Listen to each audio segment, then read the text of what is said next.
चालाक है, आप बहुत समझदार हैं। आपको अच्छा और गंदा का फ़र्क है। आपको पता है कि क्या चीज़ अच्छा है, क्या चीज़ खराब है। आप ही को तो एक फ़र्क है बोलने का, समझने का। आपको बहुत ज़्यादा समझ में आता है। गाने में क्या खराबी है भाई? तेरी लाल चुनरिया चुरा के मेरा दिल ले गई। उनको ये शब्द खराब लग गया कि तेरी चोली के पीछे की डोरी चुरा के मेरा दिल ले गई। चोली खोलने की तो बात नहीं हुई है कि मैं तुम्हारा चोली खोलूंगा, चाहे तुम्हारा चोली खोलना चाहता हूँ। ऐसा कहीं लाइन है क्या गाने में?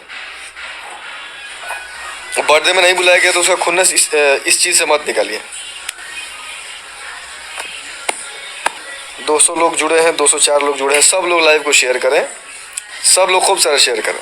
और चोली के पीछे क्या है, चोली के नीचे क्या है, ये सब गाना बॉलीवुड में बजता है तो बड़ा आनंद लेके लोग सुनते हैं। जा लोग ना बॉलीवुड में विरोध करो, लोग था पता लग जाए। मतलब पूरे भोजपुरी इंडस्ट्री को गाना खराब लगा और ये गाने का विरोध कर रहे हैं।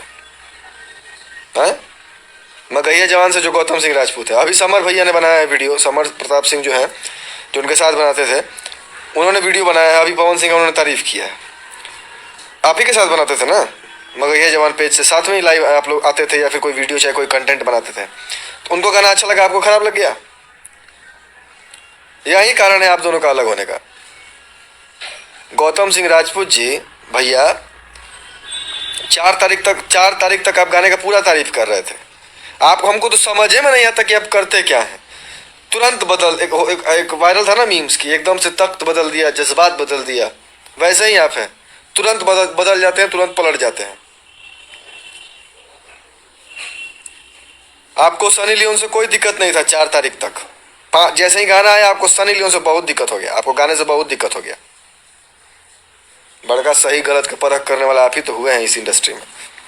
बाकी सब लोग पागल हैं, बुर्बक हैं,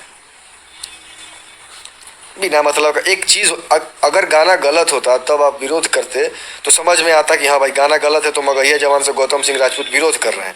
चलो मैं भी उनके साथ हूँ, मैं भी गौतम सिंह राजपूत के साथ हूँ कि हाँ गलत का विरोध कर रहे हैं गौतम सिंह राजपूत, लेकिन अच्छी चीज़ों को भी बिना मतलब का उंगली किए हुए हैं यार, फालतू का।